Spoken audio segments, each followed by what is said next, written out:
চলমান গাজা যুদ্ধের মধ্যেই জেরুজালেমের আল আকসা মসজিদ ভাঙার প্রচারণা চালাচ্ছে উগ্রপন্থী ইসরায়েলিরা।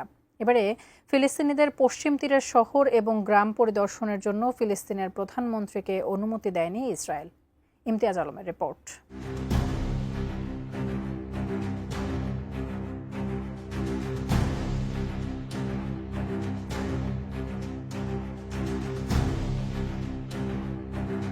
ফিলিস্তিনি প্রধানমন্ত্রী মোহাম্মদ মুস্তাফাকে অধিকৃত পশ্চিম তীরের কয়েকটি ফিলিস্তিনি শহর ও গ্রাম পরিদর্শনের অনুমতি দেয়নি ইসরায়েলি কর্তৃপক্ষ।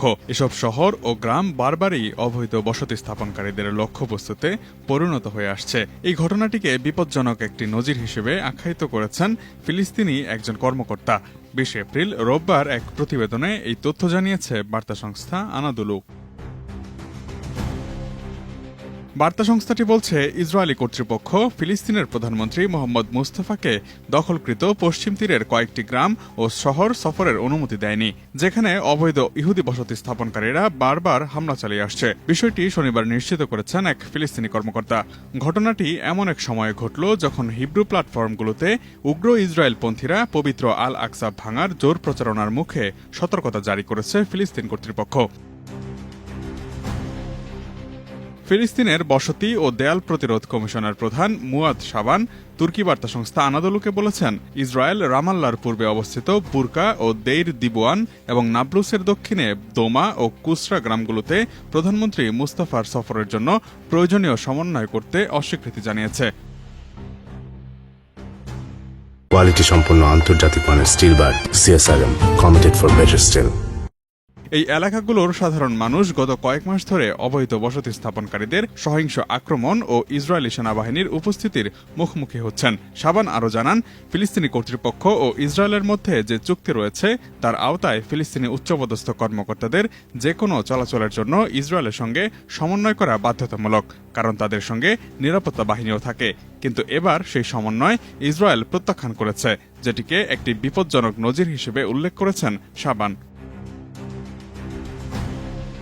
এদিকে এই সিদ্ধান্তের পেছনে রয়েছে মূলত অবৈধ বসতি স্থাপনকারীদের চাপে ইসরায়েল সরকারের নতি স্বীকার। জানা গেছে, তারা প্রধানমন্ত্রী মুস্তাফার বিরুদ্ধে উস্কানিমূলক প্রচারণা চালিয়ে সফর বন্ধের দাবি তোলে এবং ইসরায়েলি সরকার সে দাবি মেনেই ফিলিস্তিনি প্রধানমন্ত্রীর সফরের অনুমতি দেয়নি। বার্তা সংস্থা আনাদুলু বলছে, ২০২৪ সালের শেষ নাগাদ পশ্চিম তীরে প্রায় ৭,৭০,০০০ অবৈধ ইসরায়েলি বসতি স্থাপনকারী বসবাস করছে, যারা ১৮০টি বৈধ ঘোষণা করা বসতি এবং ২৫৬টি অননুমোদিত আউটপোস্টে বসবাস করছেন। এর মধ্যে ১৩৮টি কৃষিজ ও পশুপালন নির্ভর বসতি। ২০২৩ সালের অক্টোবরে গাজায় ইসরায়েলি আগ্রাসন শুরুর পর থেকেই পশ্চিম তীরেও উত্তেজনা ছড়িয়েছে। ফিলিস্তিনি পরিসংখ্যান অনুযায়ী গত ১৮ মাসে পশ্চিম তীরে সহিংসতায় এরই মধ্যে ৯৫২ জন ফিলিস্তিনি নিহত হয়েছেন, আহত হয়েছেন ৭,০০০-এরও বেশি। ২০২৪ সালের জুলাই মাসে আন্তর্জাতিক বিচার আদালত ইসরায়েলের পশ্চিম তীর ও পূর্ব জেরুজালেমে দশকের পর দশক ধরে চলা দখলকে অবৈধ ঘোষণা করে এবং সব বসতি প্রত্যাহারের নির্দেশ দেয়। কিন্তু বাস্তবে ইসরায়েল সেই রায় উপেক্ষা করেই বসতি সম্প্রসারণ ও ফিলিস্তিনি জনপদে হস্তক্ষেপ চালিয়ে যাচ্ছে। Imtiaz Alam, desk report, ATN news.